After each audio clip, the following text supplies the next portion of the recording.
கன்னியாகுமரி மாவட்டம் மணவாளக்குறிச்சியில் இயங்கி வரும் IRL இந்தியா லிமிடெட் என அழைக்கப்படும் அரிய மணல் ஆலையின் தற்போது கனிமங்களை எடுப்பது பற்றிய சந்தேகங்களும் அதன் உண்மைத்தன்மையும் அதனால் கடலோர பகுதி மக்களை தவிர மட்டுமல்லாமல் அதன் அருகாமையில் நிலம் வைத்திருக்கும் ஏழை எளிய மக்களும் பயன்பெறுவார்கள். அது மட்டுமின்றி கதிர்வீச்சு அதிகமுள்ள மணல்களை பிரித்தெடுத்து கதிர்வீச்சை குறைத்து விவசாயம் செய்யும் அளவுக்கு அந்த அரிய மணல் ஆலை நிறுவனம் ஏற்பாடுகள் செய்வதோடு மருத்துவம், கல்வி, சுகாதாரம் போன்ற பல்வேறு சமூக பணிகளை செய்து வரும் இந்த அரிய மணல் ஆலையை பற்றி குமரி மாவட்ட மக்களிடையே பீதியை கிளப்பும் பொய் பிரச்சாரத்தை பரப்பும் சமூக விரோதிகளின் முகமூடிகளை கிழித்தெறிந்து உண்மை தன்மைகளின் ஒரு சில வரிகளை விளக்குகிறார் குமரி மண்ணின் மைந்தர், நம்மவர் LIC ராமச்சந்திரன் என அனைவராலும் அழைக்கப்படும் குமரி மாவட்ட தொழிற்சங்க கூட்டுக்குழு தலைவரும் மணவாளக்குறிச்சி IREL அரிய வகை மணல் ஆலையின் எம்ப்ளாயீஸ் CITU-வின் உதவி தலைவர் என்ற முறையில் இதோ உங்கள் மத்தியில் பேசுகிறேன். நான் ராமச்சந்திரன், குமரி மாவட்ட தொழிற்சங்க கூட்டுக்குழுவினுடைய தலைவராக செயல்படுகிறேன். IREL என்று சொல்லக்கூடிய மணவாளக்குறிச்சியில் இருக்கக்கூடிய அரிமணல் ஆலையில் அங்கு இருக்கக்கூடிய CITU-உடன் இணைக்கப்பட்ட IRE எம்ப்ளாயீஸ் யூனியனுடைய உதவி தலைவராக இருக்கிறேன். இன்றைய தினம் கன்னியாகுமரி மாவட்டத்தில் மட்டுமல்லாது தமிழகம் முழுமையுமாக ஒரு பேசப்படக்கூடிய பொருளாக, உணர்வுமிக்க விஷயமாக மணவாளக்குறிச்சி IREL மணல் ஆலையுடைய பிரச்சனை இருந்து கொண்டிருக்கிறது. அந்த ஆலையை விரிவுபடுத்த வேண்டும் என்ற நோக்கில் இங்கு இருக்கக்கூடிய பல்வேறு அரசியல் கட்சிகள், குறிப்பாக நம்முடைய நண்பர் பெலார்மின் அவர்கள் பாராளுமன்ற உறுப்பினராக இருக்கும் பொழுது அரும்பாடுபட்டு ஒரு 60 கோடி ரூபாய் மத்திய அரசு அனுமதி பெறப்பட்டது. ஆனால் அது சம்பந்தமான எந்த விரிவுபடுத்தும் வேலையும் நடைபெறாமல் இன்றளவும் அது தேங்கி நிற்கிறது. அதற்கு அடிப்படையான காரணத்தை பார்க்கும் பொழுது அந்த ஆலை செயல்படுவதற்கு தேவையான அரிய மணல் எடுப்பதில் சிக்கல் இருக்கிறது, எதிர்ப்பு இருக்கிறது, அதற்கு ஒத்துழைப்பு இல்லை என்ற ஒரு பிரச்சனை மேலெழுந்த வாரியாக வருகிறது. இன்றைக்கு பிரச்சனை அதுதான். ஏறத்தாழ 15 ஆண்டுகளுக்கு முன்னதாக கடலோர மணலை எடுத்து பிரித்தெடுப்பதற்காக அனுமதி கோரி மத்திய அரசினுடைய கட்டுப்பாடில் இருக்கக்கூடிய அட்டாமிக் எனர்ஜி டிபார்ட்மெண்ட்டிற்கு அப்ளிகேஷன் போடப்பட்டது.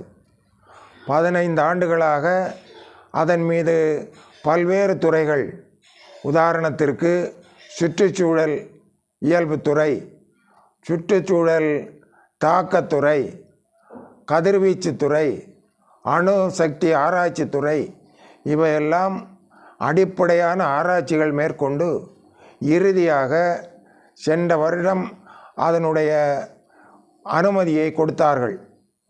அந்த மணலை அகழ்வு செய்து எடுப்பதற்கு வேண்டிய அனுமதி மாநில அரசு தான் கொடுக்க வேண்டும்.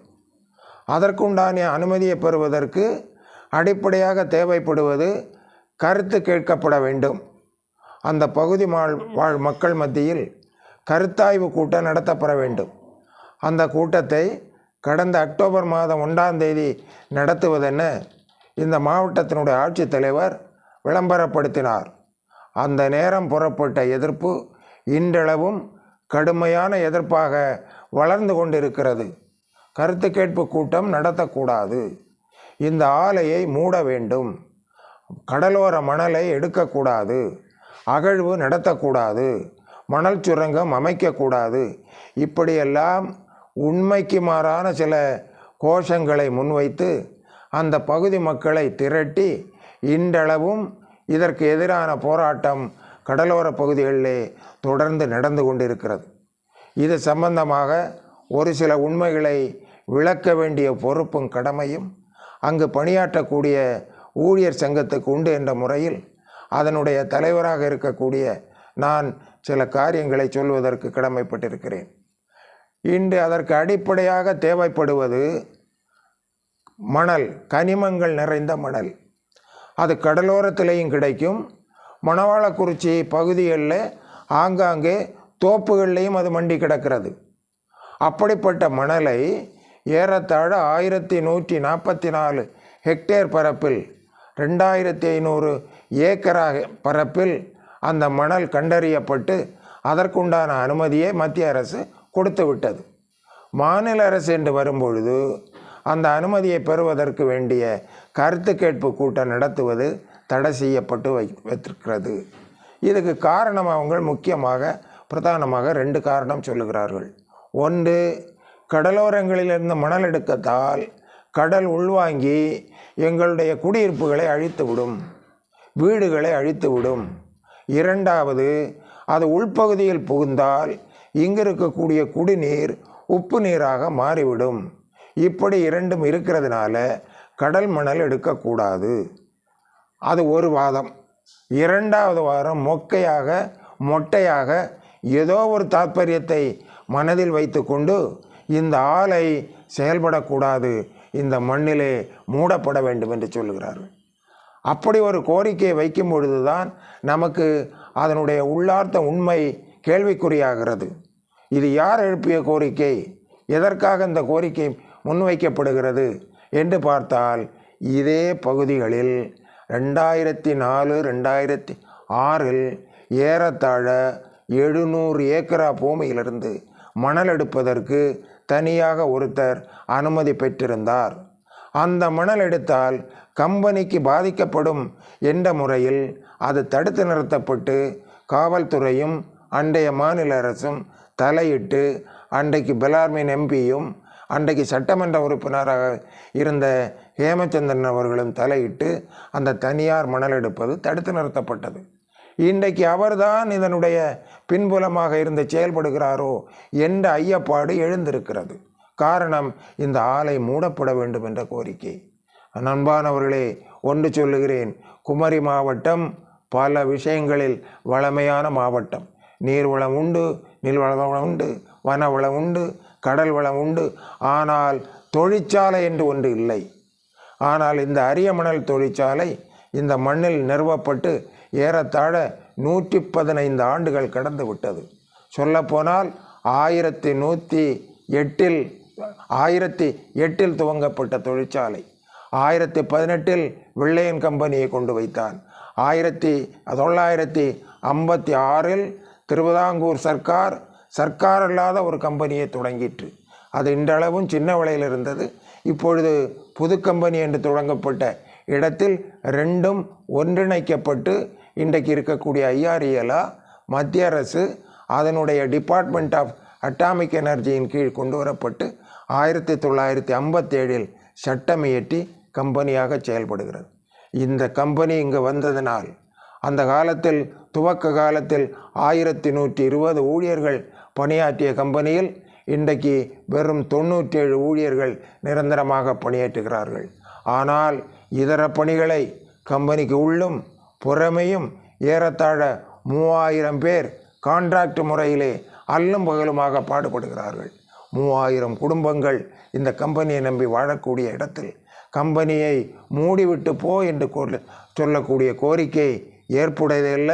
மக்கள் அதை ஏற்றுக்கொள்ள மாட்டார்கள். ஆனால் இருக்கின்ற பாதிப்புகளை களைவதற்கு என்ன செய்ய வேண்டும்? கதிர்வீச்சு நம்பர் 1. இன்றைய தினம் மணவாளக்குறிச்சி பகுதியில் மட்டுமல்ல, இந்தியாவில் பல்வேறு இடங்களில் அது இருப்பதாக பத்திரிகை வாயிலாக அறிய வருகிறோம். சமீபத்தில் சென்ற வாரம் கூட மத்திய அரசு கேன்சருக்கு உண்டான மருந்துகளுடைய விலையை ஏறத்தாழ 100 ரூபாய் விட்ட மருந்து 30 ரூபாய்க்கு விற்பதற்கு உத்தரவிட்டிருக்கிறது என்று சொன்னால் அந்த நோயினுடைய தாக்கம் எந்த அளவுக்கு பெருகியிருக்கிறது என்பதை புரிந்து கொள்ள வேண்டும். அப்படிப்பட்ட நோய் இந்த மணலால் ஏற்படும் என்று சொல்வதற்கு சுத்தமாக அடிப்படையான நியாயமில்லை. காரணம் ஏனென்றால் பல விஞ்ஞானிகள் அந்த இடத்திலே சென்று ஆய்வு நடத்தி இருக்கிறார்கள். மணல் அகழ்வு நடத்துவதற்கு அதை வெளியே எடுப்பதற்கு முன்னதாக 10 மீட்டர் 15 மீட்டர் ஆழத்தில் அது செல்லுகிறது என்று சொன்னால் அந்த மணல் வெளியே வந்து கம்பெனியில் இட்டு அது சுத்தப்படுத்தப்படும் பொழுது அதிலிருந்து மோனோசைட், சர்க்கான், இலுமினைட், கார்னட் என்ற தாது மணல்கள், கனிம மணல்கள் பிரித்தெடுக்கப்படுகிறது. அது ஏறத்தாழ இந்தியாவில் 130 கம்பெனிகளுக்கு 13 மாநிலங்களில் நாம் திருச்செந்தூர் பகுதியில் இருக்கக்கூடிய DCW முதற்கொண்டு அந்த மணல் விநியோகிக்கப்படுகிறது, விற்கப்படுகிறது. இந்த ஆலையினுடைய பணி முடங்கிய காரணத்தால் 1.5 லட்சம் டன் உற்பத்தி திறன் கொண்ட ஆலையில் இன்று வெறும் 14,000 டன் தான் ஆண்டொன்றுக்கு உற்பத்தி ஆகிறது என்று சொன்னார். இந்த ஆலை காலப்போக்கிலே மூடிவிடக்கூடிய ஆபத்தில் இருக்கிறது. எனவேதான் இந்த மணலை அகழ்வு செய்து அதை வைத்து இந்த கம்பெனியை ஓட்ட வேண்டும், விரிவுபடுத்த வேண்டும், இந்த பகுதியில் உள்ள மக்களுக்கு வாழ்வாதாரம் ஏற்படுத்தி கொடுக்க வேண்டும். சென்ற காலங்களிலே இதனால் வேலை கிடைத்த மக்கள் அந்த பகுதியிலே நல்ல முறையிலே வாழ்க்கை நடத்தி தங்களுடைய குழந்தைகளுடைய கல்வி இவற்றை கவனித்ததன் காரணமாக மணவாளக்குறிச்சி 2 முறை நாட்டிலேயே முதன்மையான கிராமம் என்ற பெயரை பெற்றது. அப்படிப்பட்ட இடத்திலே இருக்கக்கூடிய கம்பெனி மூட வேண்டும் என்ற கோரிக்கை வைக்கிறது. அது ஏற்றுக்கொள்ளக்கூடிய ஒரு கோரிக்கை இல்லை என்ற முறையில் கதிர்வீச்சை தடுப்பதற்கு வழி என்ன? எடுத்து சுத்தப்படுத்தின பிறகு அதை அந்த இடத்திலேயே கொண்டு அந்த மணலை கொட்டி விடுகிறார்கள், கொட்டி நிரப்பி விடுகிறார்கள். அந்த மணலில் இருக்கக்கூடிய கதிர்வீச்சு இன்றைக்கு விஞ்ஞானிகள் சென்று அளவெடுத்து சொல்லுகிறார்கள். 10 டெசிபியட் இருந்த கதிர்வீச்சு சரித்து அரித்தெடுத்த பிறகு அது 0.29 0.3 அளவுக்குத்தான் கதிர்வீச்சு இருக்கிறது. இது மனிதர்களை பாதிக்கப் போவதில்லை என்று விஞ்ஞானிகள் சான்றிதழ்த்திருக்கிறார்கள். அது ஒரு புறம். இரண்டாவது, கடல் உள்ளேறிவிடும் என்பதற்கு போதிய ஆதாரங்கள் இருப்பதற்கு நியாயமில்லை. இப்படியே தட்டையாக விட்டுவிட்டால் நிச்சயமாக ஆபத்து என்பது தடுக்க முடியாது. ஆனால் எடுத்த மணலை கொண்டு எடுத்த இடத்தை நிரப்புவதோடு அந்த பகுதியிலே உயரமான பழைய காலம் மாதிரியான குண்டுகள் அமைக்கப்பட்டு கடல் முன்னேறி ஊருக்குள்ளே வர முடியாமல் தடுக்க முடியும் என்று சொன்னால், ஊரிலே ஆறுகளிலே AVM சேனலிலே பாயக்கூடிய தண்ணீர் உப்பு கலக்காமல் சுத்தமான தண்ணீராக மக்களுக்கு கிடைக்கும். ஆக இந்த 2 காரியங்களை இந்த அரசாங்கம் முனைப்போடு செய்ய வேண்டும். ஒன்று, அந்த கதிர்வீச்சு எந்த அளவுக்கு இருக்கிறது என்பதை நிபுணர்கள் குழு வைத்து அவ்வப்போது ஆய்வு நடத்த வேண்டும். ஒன்று. இரண்டாவது, எடுத்த மணலை திருப்பி கொண்டு நிரப்பி அது மேலும் குண்டாக வளர்ந்து அந்த நீர் ஊருக்குள்ளே புகுந்து வராமல் வாழ்வாதாரங்களை அழிக்காமல் எடுப்பதற்கு தடுப்புச் சுவர்களை ஏற்படுத்த வேண்டும். இது நிச்சயமாக மாநில சர்க்காருடைய கனிமத்துறை செய்ய வேண்டிய ஒரு கடமை இருக்கிறது. அதை செய்ய வேண்டும். இன்னும் சொல்லப்போனால் அப்படி இந்த கம்பெனியினால் அந்த பகுதியில் வாழக்கூடிய மக்கள் அடைந்திருக்கக்கூடிய நலன்கள் கொஞ்ச நஞ்சமல்ல. ஏறத்தாழ இந்த கம்பெனி கடந்த 10 ஆண்டு காலமாக சமுதாய நல திட்டம் என்ற முறையில் தி கார்ப்பரேட் கன்ஸ்ட்ரக்டிவ் ப்ராஜெக்ட் என்ற முறையில் நோய்வாய்ப்பட்டவர்களுக்கு ஆஸ்பத்திரி பில்லு கட்டுகிறார்கள். பள்ளிக்கூடங்களுக்கு அதை விரிவுபடுத்துவதற்கு வகுப்பறை கட்டி கொடுக்கிறார்கள். பள்ளி பிள்ளைகளுக்கு தேவையான சீருடைகள் மற்றும் புத்தகங்கள் வாங்கி பல கோடி ரூபாய்கள் இது செலவிட்டு கொண்டிருக்கிறது.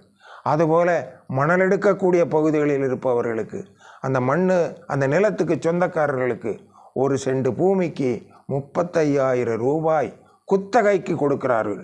குத்தகை பணமாக பத்திரம் எழுதி வாங்கிவிட்டு குத்தகை முடிந்தவுடனே மணலெடுத்து முடிந்தவுடனே மணலை கொண்டு நிரப்பி அந்த இடத்தை செம்மையாக்கி அதில் தென்னங்கை வைத்து உண்டாக்கலாம், அதில் கட்டிடம் கட்டலாம். கட்டப்பட்ட சர்ச்சு முதற்கொண்டு பெரிய விலையிலே சான்றாக இன்றும் இருந்து கொண்டு இருக்கிறது. அது எந்த விதமான பாதிப்பும் அதில் வருவதில்லை. 1 சென்ட்டுக்கு 35,000 ரூபாய், 40 ரூபாய் என்று எடுத்துக்கொண்டால் 1 ஏக்கருக்கு கிட்டத்தட்ட 40 லட்சம் ரூபாய். 1 ஏக்கர் பூமி வச்சிருக்கக்கூடிய ஒரு மணவாளக்குறிச்சி பகுதியிலே வாழக்கூடிய ஒரு ஆள் வாங்குகிறது என்று சொன்னார். நிச்சயமாக அப்படி வாங்கியவர்கள் எத்தனையோ பேர்கள் கோடீஸ்வரர்களாக லட்சாதிபதியாக இருக்கிறார்கள். அந்த அளவுக்கு நலன் பயக்கக்கூடிய இந்த கம்பெனியை நாம் ஒருபோதும் விரிவடையாமல் தடுத்து நிறுத்தி அதில் இருக்கக்கூடிய 90 பேரும் இன்னும் வெளியே போகிற அளவுக்கு அந்த கம்பெனியை மூடக்கூடிய அளவுக்கு கொண்டு செல்லக்கூடாது. அது விரிவுபடுத்தப்பட வேண்டும்.